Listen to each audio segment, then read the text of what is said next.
Hello there, theorists. Neil here again. Welcome to Option Theory. It's Monday, March 2nd, 2020, and we're going to do our Monday portfolio, review, recap, take a look at the trades from last week, see what we did, think about what we might expect this week. So if you subscribe to the Cherry Bomb email blast, which of course I always recommend you do, that's what this series of videos is dedicated to, getting you trading along with me. You'll see that on Mondays, we typically get our email written by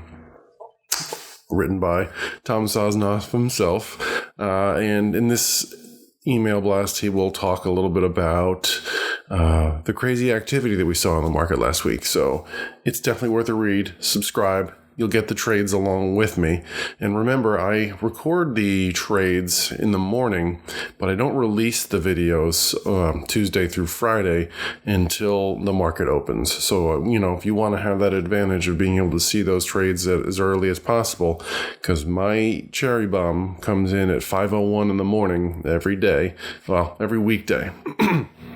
So, with that said, I'm going to switch screens over to the platform here, and we'll take a look at how the week went for the 3 days that we traded last week. Okay, so we want to be in our monitor tab, and we're looking at our positions, and we see we have two. So that might be baffling some of you right there. You know what? Every once in a while, I think it's fun to put me down in the corner. Oh, yeah, there I am. Okay. So apparently the keyboard shortcut that puts me in the corner also brings up certain reports. Okay. So we have two positions on currently. We can see that both of them are losers. When you see the parentheses right here, that means we're losing, right? Our EWW trade is down $35. We'll call it $36. And our Qs, which is the NASDAQ, right? Those are your technology stocks. That's down $11. So we'll call that $47 that we're down. And yet, if you'll see over here, our overall P&L, profit and loss, year to date is that we're up, let's call it $9. So, if you tuned in on Friday, so let me put a link to the video up there somewhere. Nope, there. Okay, or that way. I can't get this right. How do those YouTubers do that? Anyway, you're going to see the Friday's trade. And believe it or not, it was one of those where I put it on, and in the same day I closed it for 25-ish% profit, max profit. Because if you ask me, getting that much profit on an iron condor in such a short time span, just a few hours, you take that money and run like a thief in the night, right? So that's what I did. And we'll put that into the trade log that I have going here, right? So here's what we got going. We have our Qs. We opened it up for 65-cent credit. We opened the EWW for a 64-cent credit. Opened up Netflix with a $2.05, which was way more than I was anticipating. It filled it, better for us. And then I was able to close it by buying it back for $1.50 for a $55 profit on that one. Okay, so that's how that works. Let's take a look at the Qs and the EWW trade. So if I click on that, we'll see here that there's 25 days left to expiration, and the Qs we have 29 days. So since this one's closer to expiration, let's take a look at that, right? So we're on Netflix. There's nothing there to see on the risk graph anymore, so let's type in EWW is what we said, right? Or was it the Qs? I don't remember. We're going to look at EWW first. Which one was it? Yeah, I was right. Okay, so here is our risk profile, and we can see where the current stock price is, and we can see that as much as you want to look at that turquoise line, you want to come down here, right? This $35 is where we've lost, right? Okay, so we're being tested on our put side. Do we want to manage right now? We could. We could take this call side and roll it down for an additional credit.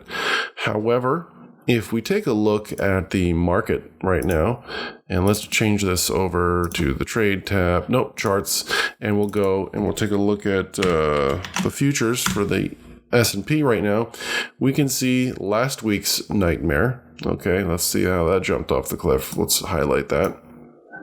Okay, so this was last week. Yikes. All right, and on Friday it bounced up a little bit.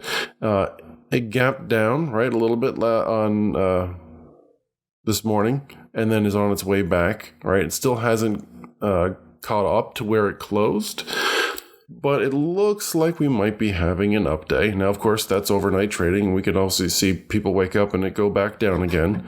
So I'm apt to say, let's wait to manage this trade. Let's see what happens today. All right, with that said, we're not looking at that anymore. Let's take a look at the Qs, right? So that would be QQQ. Yep. And we are being tested, of course, to the put side again, right? However, not as bad as the EWW. That is tough for me to say. All right. So what we'll do, I think, is the same idea here. Maybe we'll wait for a day or two to see what happens. I'm not that worried about this trade right now. So, okay. That's a look at our portfolio. We can see that we're profitable within 3 days of trading. That's good. It's not amazing, right? It's not going to knock your socks off, but still, it's pretty cool. You've taken and put on 3 defined risk trades, right? We know that there's a maximum loss, right? We're over here looking at a loss of $135 if it gets that bad. Okay. Similarly, the same on the other trade, maximum loss. So if it really goes bad, either way, you've taken such a small position, there's not much to worry about. Okay, so that was our Monday recap. I hope that was that you had some luck as well. And if you haven't started trading along with me, please join me. If you liked this video, give me a thumbs up. If you didn't, do the opposite, right? Of course, I'd love for your feedback. What am I doing right? What am I doing wrong? What could I do more? Do you have any questions?